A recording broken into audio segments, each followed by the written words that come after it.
is the pollinator garden that they just put in this past year, and it only has native plants in it. So some of the ones that I remember are Joe Pieweed, Aster, Echinacea. I don't know what that purple flower is called. Bee balm.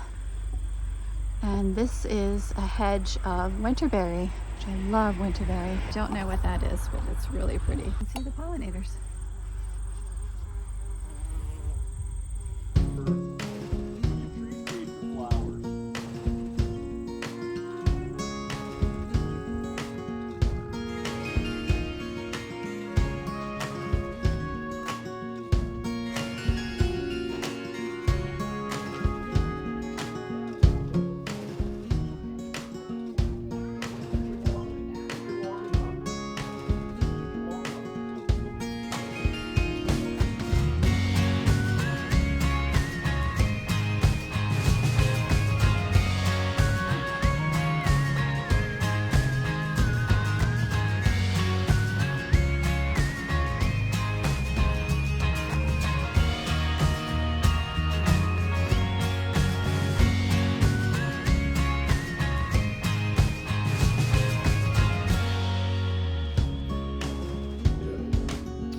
So I'm at Little Pine State Park for a homeschool field trip. And interestingly, when we pulled into the park, my two girls, the ones I'm still homeschooling, realized they had never been here before. Much to my chagrin, I've never brought them here. This place is absolutely gorgeous. So Little Pine State Park would be reached easiest by going to Waterville, Pennsylvania, and then you turn onto Little Pine Road, and it's just up there a little ways. So it would be Little Pine Creek behind me, once home to the Iroquois and the Algonquins, and first settled by English settlers around the 1780s.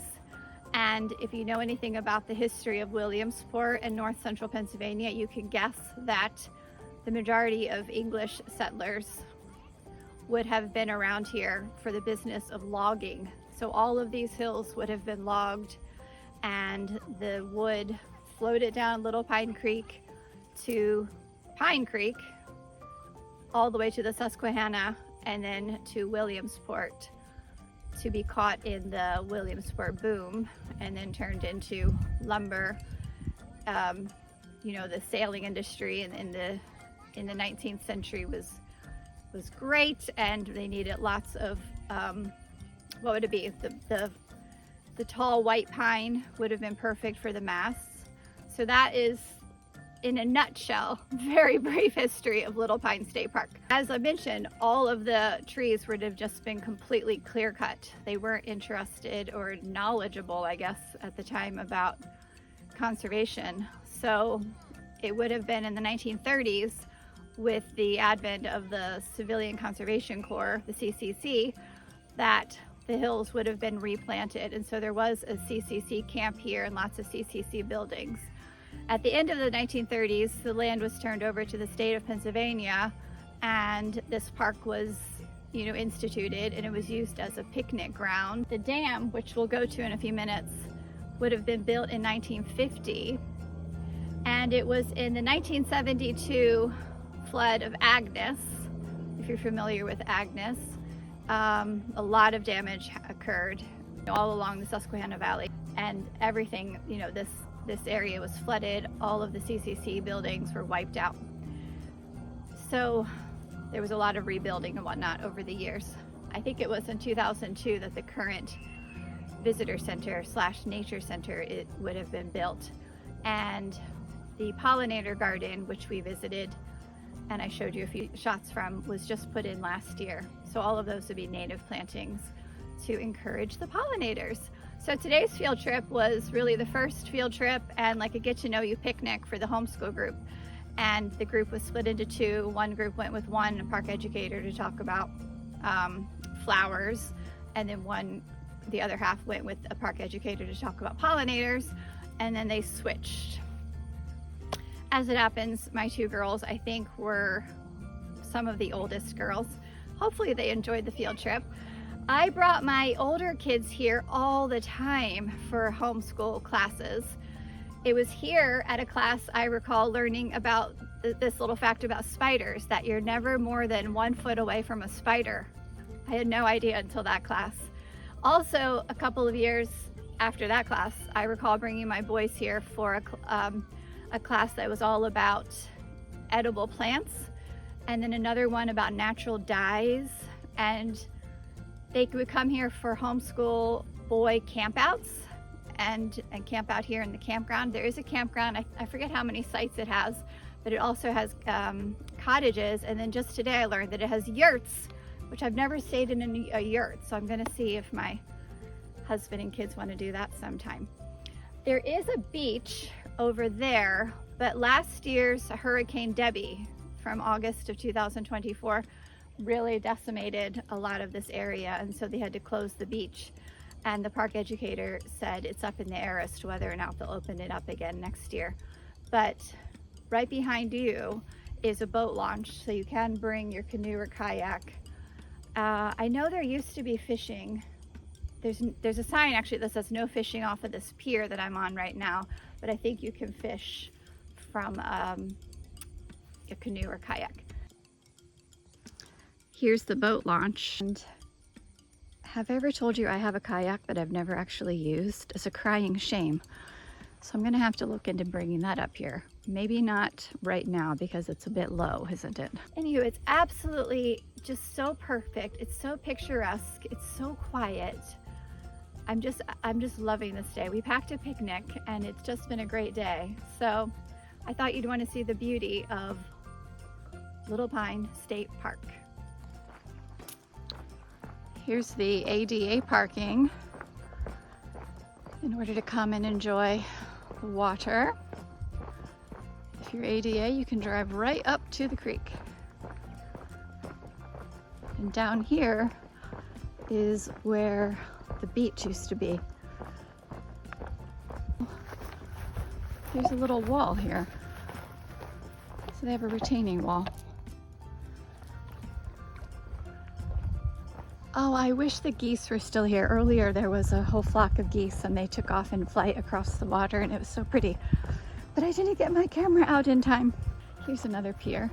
And this was the beach. And the last time I was here, it was completely clear, full of lovely sand, with lots of people enjoying it. So you can see all of the damage that the Hurricane Debbie did.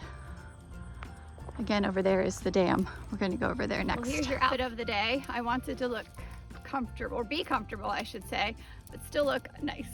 So it was nice and chilly today. It was great to put on a gilet and a scarf. It's starting to warm up now in the sunshine, but I have this white blouse. I forget, you know what? I got this blouse from Poshmark. If you've ever familiar with Poshmark, and if you haven't checked them out, I recommend them. You can get some great deals on Poshmark. And just some brown trousers, which are very comfortable, and my New Balance trail running shoes.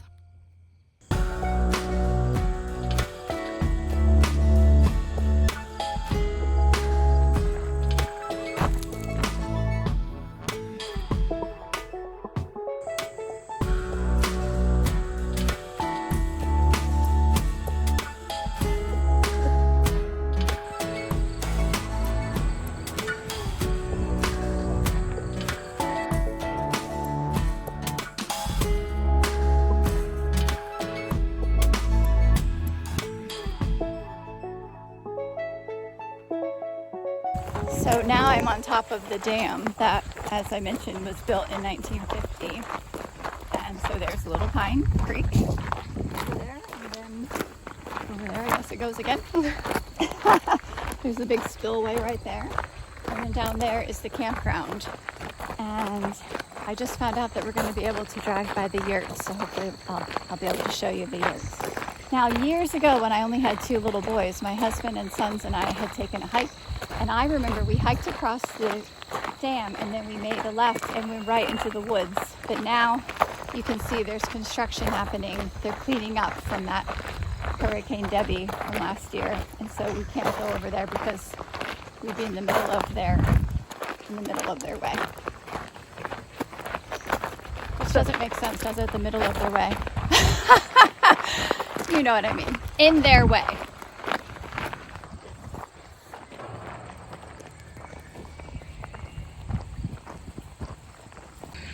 So here's the lakeshore marker. If you went that way, you could walk on the trail, Old Lakeshore Trail. But as mentioned, we can't do that today. So we'll have to come back sometime when they're not doing construction. I can't stop saying what a pretty view it is. Look how beautiful that is. It's absolutely gorgeous. We'll have to come back when the leaves have changed.